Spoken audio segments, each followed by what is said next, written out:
A very warm welcome to Tom Kelly. Thanks a lot for the opportunity to talk to each other. Again, I have to say, because we were working together. And you are, for me, a legend because you have a lot of experience in a lot of different companies in sales, of course, and field enablement and sales enablement. But you are the only one I know who retired and came back from retirement to put on or go on with sales enablement again and then retire again. So probably you have, I don't know, a couple of lives at hand. It looks at least like that. And this is why it's so important to me to talk to you today, because I raised the question, how can we measure sales enablement field readiness? And I hope you have a lot of experience and you have a lot of things to tell about that. Well, that's how you get to be a legend. You live a long time. You become very old, and you survive other people in this field. That's the only thing. You don't have to achieve anything. You just have to be around a long time. But yeah, so we've known each other. We worked at Riverbed together, and certainly I know Ian and some of the people that work with you. So happy to chat about this because, yeah, my history is long. It's 40 years with companies like Control Data, Next, Sun, Oracle, Cisco, NetApp, Riverbed, as well as probably 3 dozen consulting gigs while I was semi-retired or fully retired. Yeah. Exactly the experience I'm looking for, because you probably also have seen a lot of different ways on how people try to judge if what we are doing, field readiness, sales enablement is doing, is successful or is not successful. And that's for me crucial at the moment. What do you think about it? How can we measure what we're doing? Before you start measuring success, you have to structure for success. And a lot of companies still use onboarding as an exercise to get your benefit stuff filled out and meet a bunch of senior people in the company. It's like coming to Oz and meeting the wizards. You get some fire hose activity about the products you're going to be selling or services. And then you kind of applaud, clap each other on the back, and go out in the field. Good luck. We started a while ago changing onboarding to, instead of being anything about meeting the wizards, because it's no offense to the title or the people in the jobs, but a sales guy doesn't need to know who the senior VP of HR is. They don't even need to know who the senior VP of product development is, or a VP there. They need to know how to sell. So we started to focus back, 15 years ago. We started to focus in onboarding on being able to sell. What selling skills and what selling skills can you apply early in your career with this company? And how do you apply them to specific products or services? Maybe not the whole spectrum, but what we think you're going to sell based on what territory, geography you've been assigned to. What's the best 1, 2, 3, 5 things you should be aware of in your market with your probable customers, and then skills that apply to that.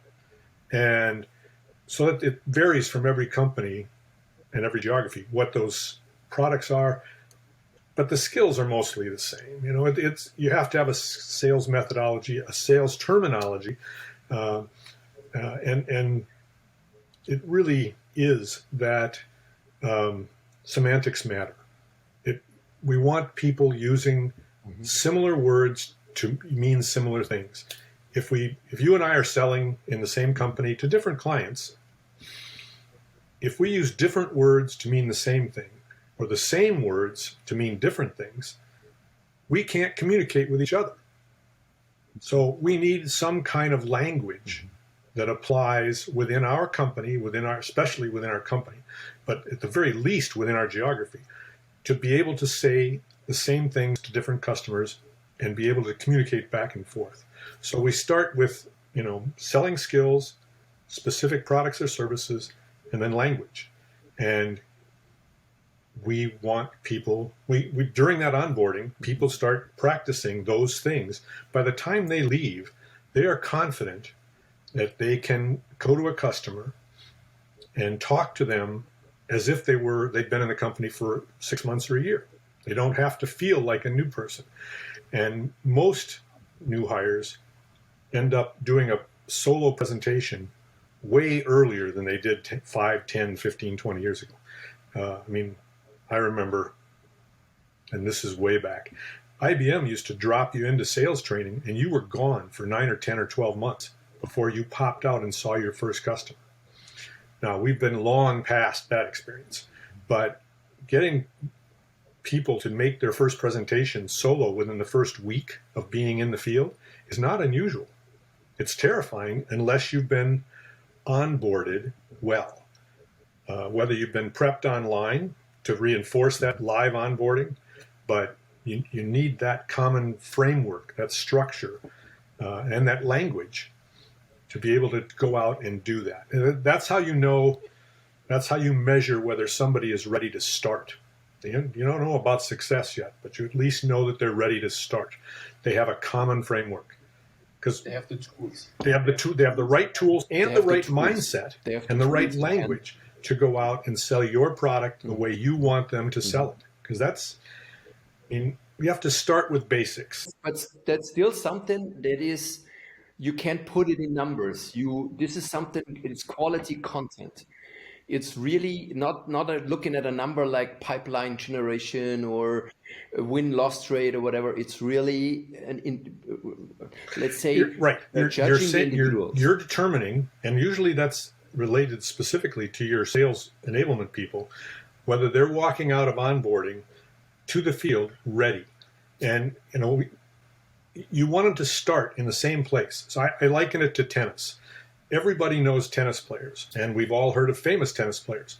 The most famous and successful tennis players all started standing on the baseline, hitting tennis balls the way that coach told them to. And we were throwing them to them to start them playing tennis. And they did that for several months, and then many more, sometimes more than months. But eventually they start hitting the ball the way it feels good to them, what works for them. And you end up with people using two-handed forehands, two-handed backhands. They end up switching grips when they're doing something others don't, but they personalize the game after they have experience. So that's, and the ones that are very good start to show how they're very good. But you start people with a common framework, a common methodology, a common language, and you at least start them the same way. That way, because when you compare Mary and Bill in the field, there's too many variables to say whether the training affected them or not, or something else. They got different geographies, they've got different customers, they've got different products to sell.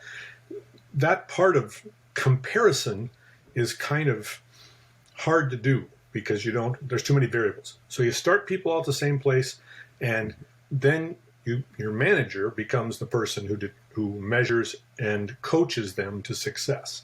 But start from the same scratch, online, on the baseline, hitting the ball the same way everybody else does. And in a very short period of time, that will evolve into Florian's style or my style or somebody else's style, and what makes them successful. You'll personalize the process. It's authenticity in it. It's a lot of authenticity in it. When you say, first of all, everybody's practicing a methodology, this is the same for everybody.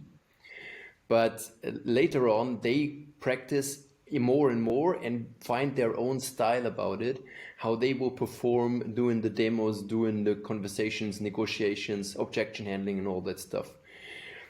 That's cool.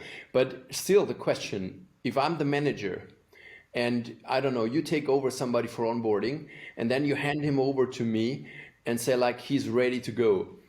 How do I see if he's really speaking the right language like all the other colleagues? So how do I see if he's really as they ready? exit onboarding, we want people to do a practice. Now it's not even practice at that point. It's their final presentation. Now they can do it on video, and lately more and more of them been on video, or they can do it if it's a live event in the classroom and we videotape it too.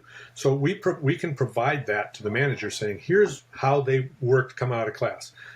It's up to you now as the manager. So that's the next question. Do you have managers? Do you have coaches? If you have managers, you have, and I mean not by title, but by activities. If you have managers, they're going to have a little more challenge because they're focused on numbers. They're focused on stuff. Coaches are focused on people and process.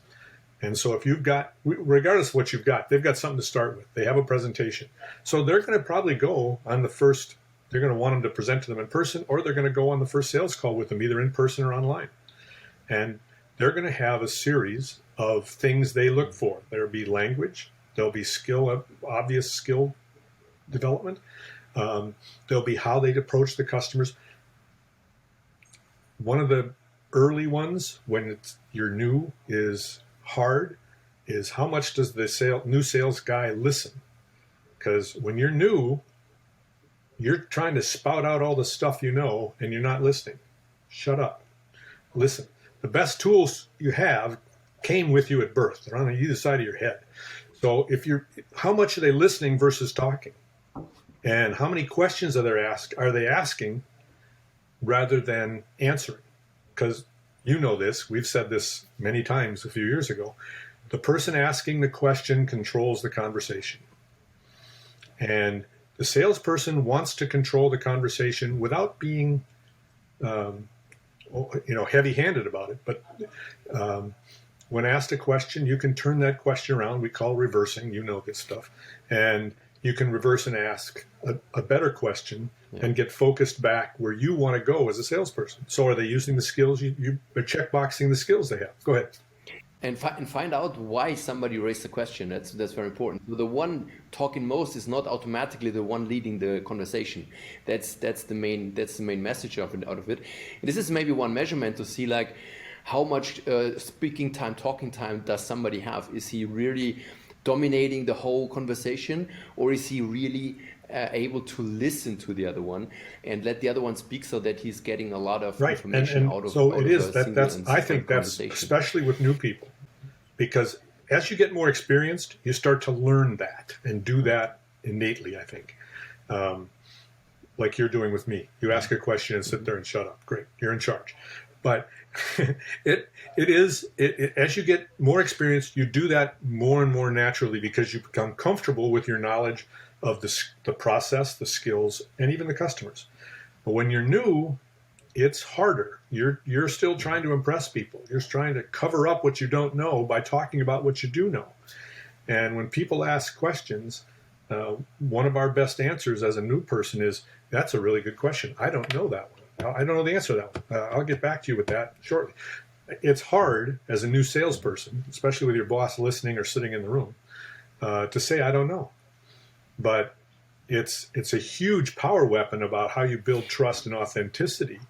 And I didn't say transparency. I don't want to do that. But you build authenticity and trust by saying, I don't know the answer, rather than doing what salespeople have done for years, which is make up the best answer they can based on whatever limited knowledge or sound bites they've heard.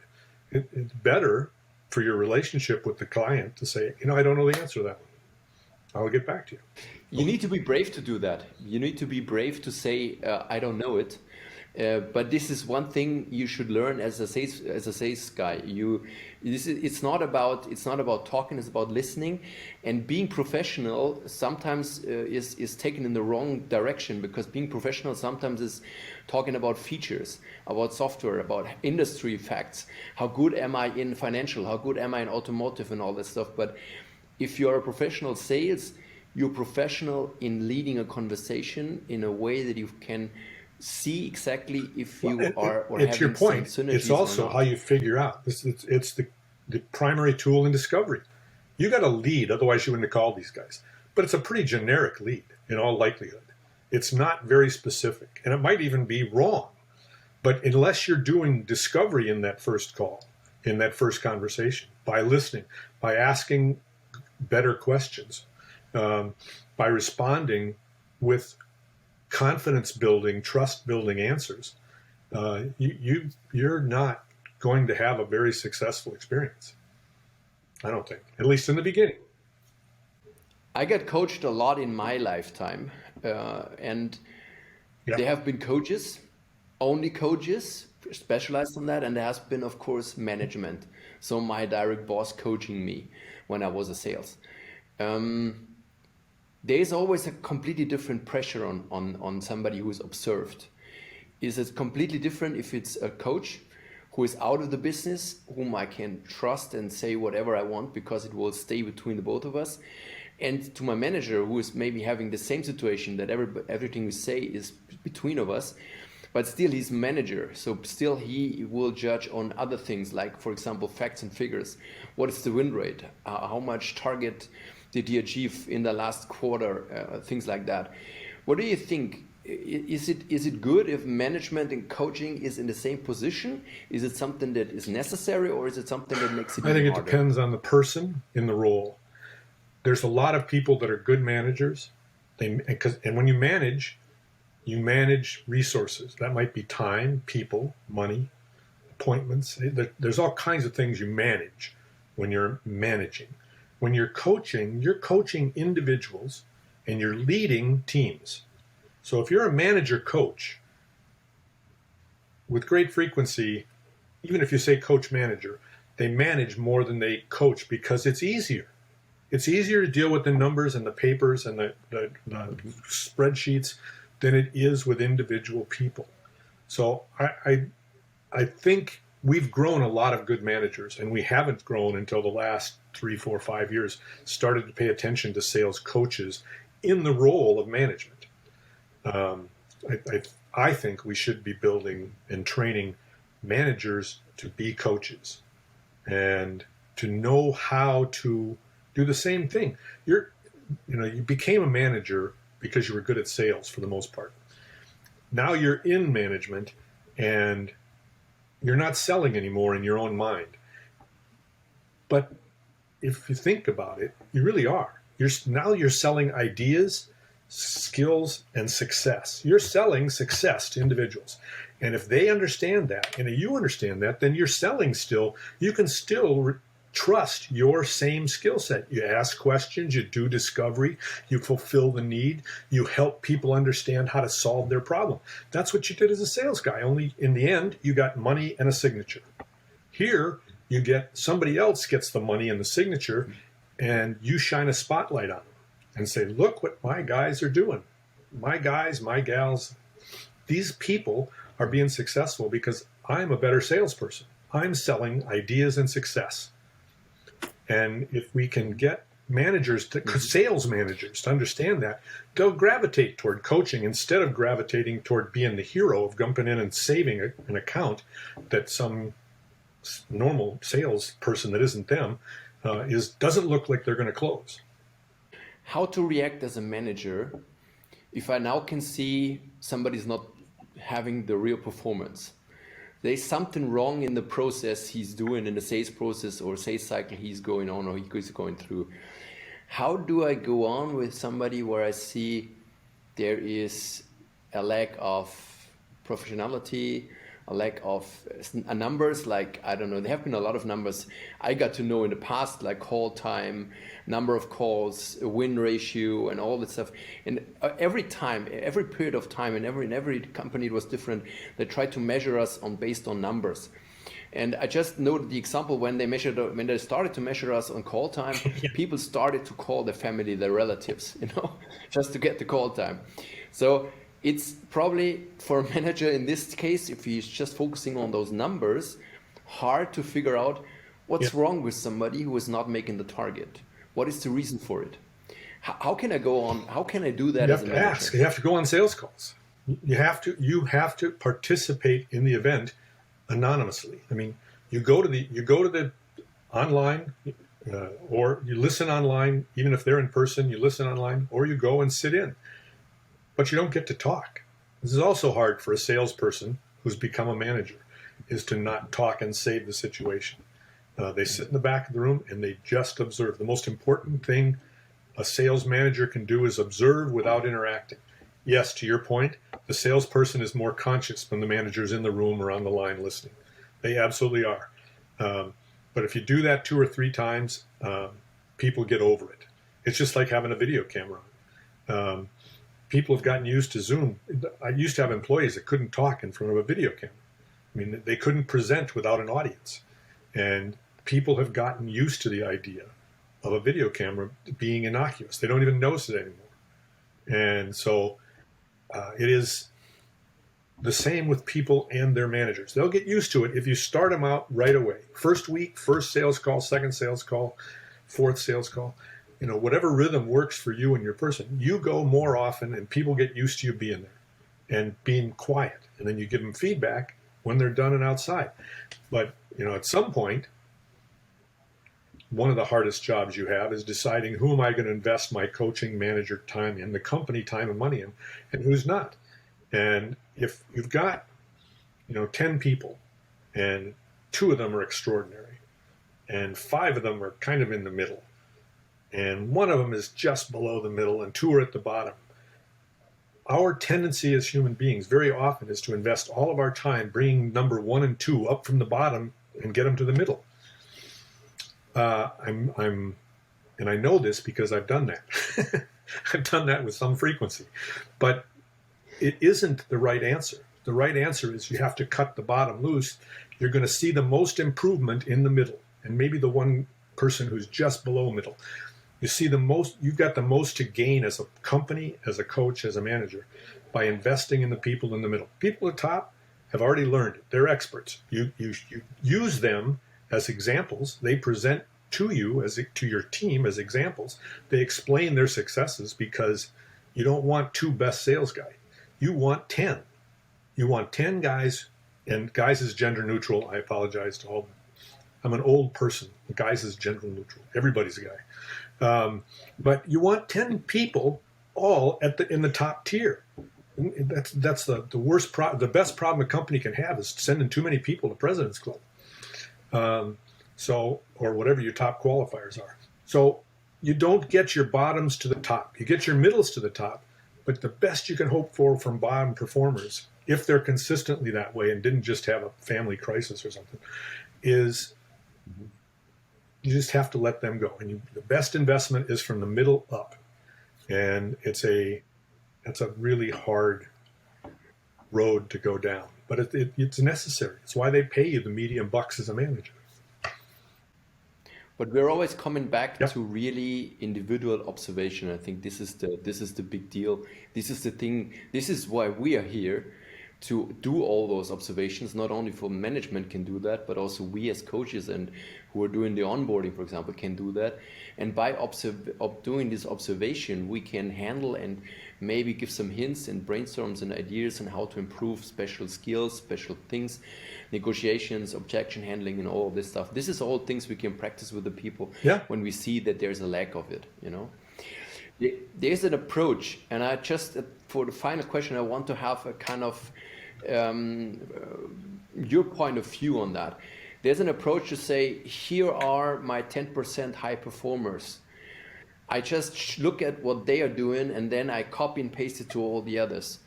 Do you think this is something that is worth it? Or do you think this most of the time is failing? It's not a fair comparison, but go back to tennis. How many people can hit the ball the same way?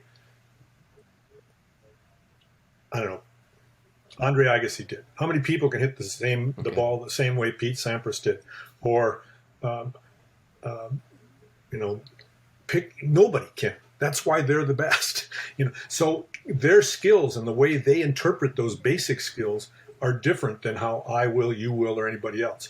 It is important to watch them, to hear them talk about what they do, how they think about their game, their event, their sales process.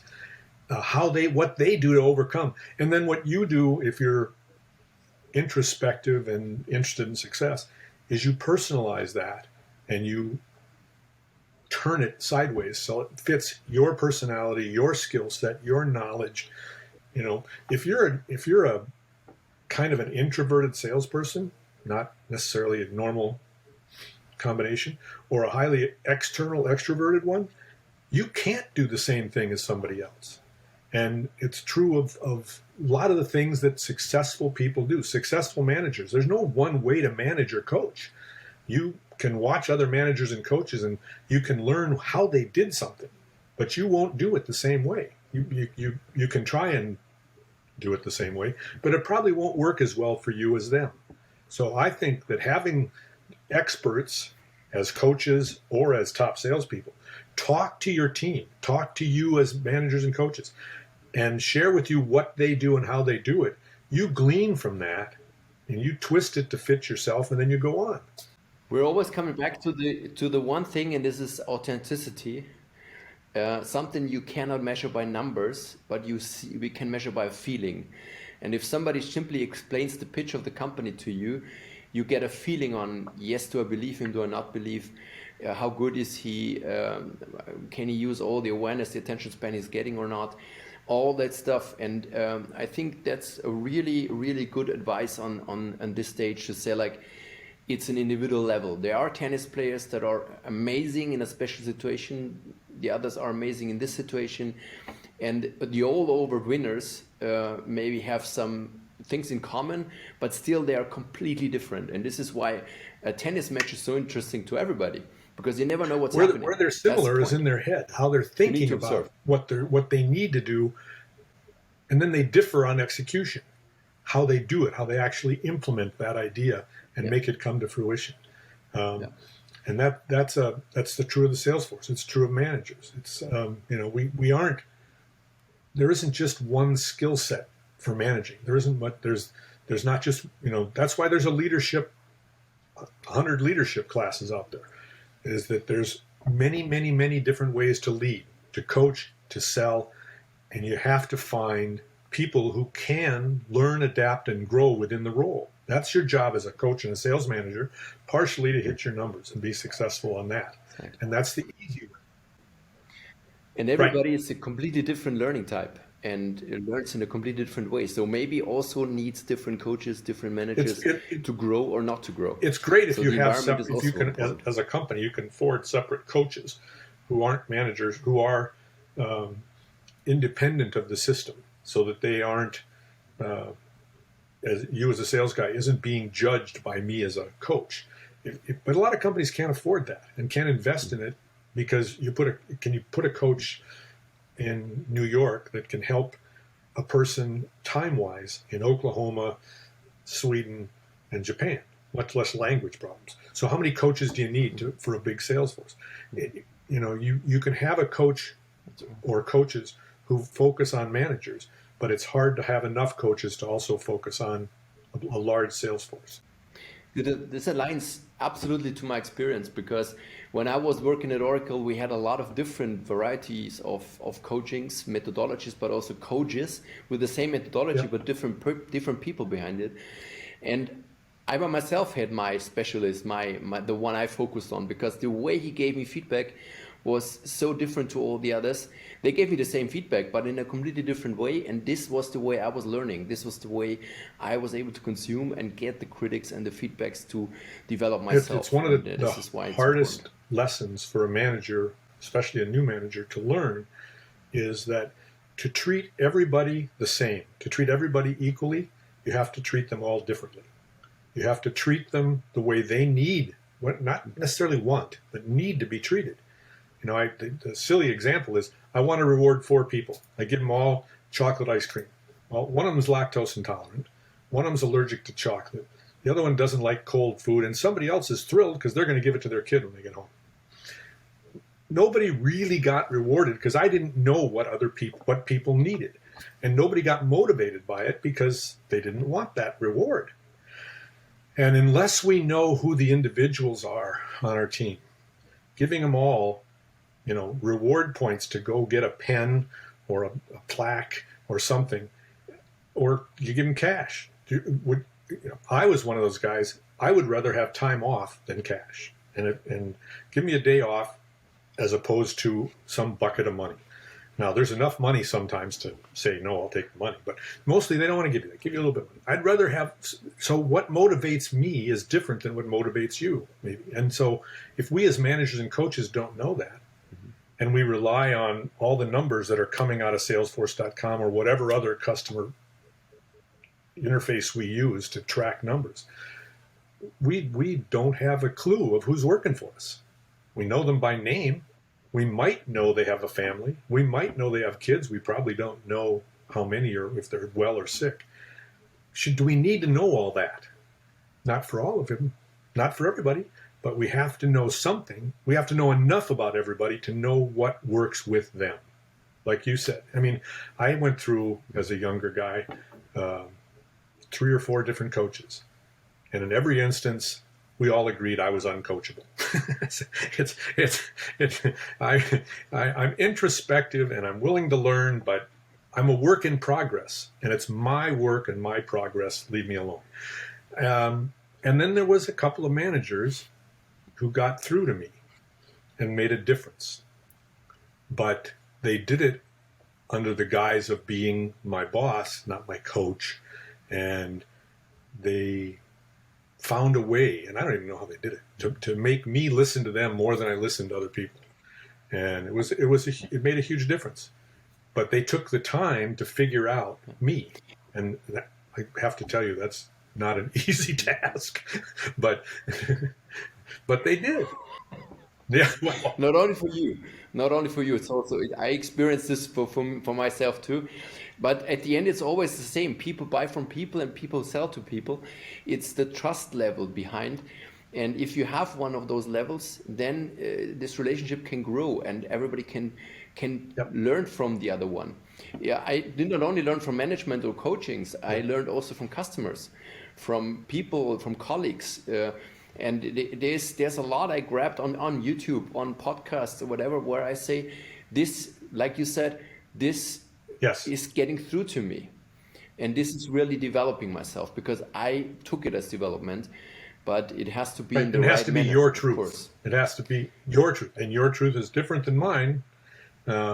Even if it's the same information, it's provided in a way that's more palatable to me than it is to you. And then you get something that's very similar, but it's more palatable to you than it is to me. So we have to, this can get way too, I don't know, soft and squishy if we let it. But it really comes down to people, like you said, people sell to people. And who buys? Do you buy from somebody you don't like? You may not want to, Nobody. go on a vacation with them, but you buy from somebody that you resonate with, that you understand, that you trust, and you build trust by listening and answering questions honestly. And if Authenticity. you don't want to answer the question yet, you change the question and ask them another one. You reverse on them, and you get them talking. And the more so. And I know you have to go, and I don't want to take up your whole afternoon. But if you're building a bridge between places, just a real bridge, not just between people, do you start at both ends and go to the middle? It's a pretty tough way to go, because you only have to miss by 1 degree to miss. So the best way to build a bridge is to start on one side, and when it's people, their side, because you know where you are, you find their anchor point and you build back to you. If you can build a bridge that way, you will always have a solid connection, a functioning bridge. And all too often, especially new salespeople, we start with us and we go launching over to try and find them and what works for them. Stop, shut up and listen, and build the bridge back to you. It feels so good to sync with you after a couple of years not Yeah. having seen each other. It's like the old days coming back, and I remember I learned a lot during this period of time. So thanks a lot for all the experiences we had together, and hopefully we will have in the future. Maybe you come back from retirement again and again and again, and our paths will cross and our bridges will cross each other. And anyway, if not, we will have some good beer together, or a wine or whiskey or whatever. So always in I'm for up that. for a good glass of wine sometime. And anytime you're back in this part of the country, I'm on the peninsula, somewhere halfway between San Francisco and San Jose. So come on, let me know when you're in town. Perfect. Tom, thanks a lot for this conversation. It helped me. It helped me a lot in my search, in my research on how to measure field readiness. And enjoy the life. Stay active, and I'm pretty sure you're not getting bored anyway. I've got my little projects going. I'm still doing watercolor painting. I'm doing my bonsai trees. We're growing a lot of our own vegetables and fruits. We got 20 some trees to pick fruit from. So it's a busy retirement. You sit down sometimes, but not a lot. And for every sales, this was the most important part of the conversation. Now everybody knows how to connect to you.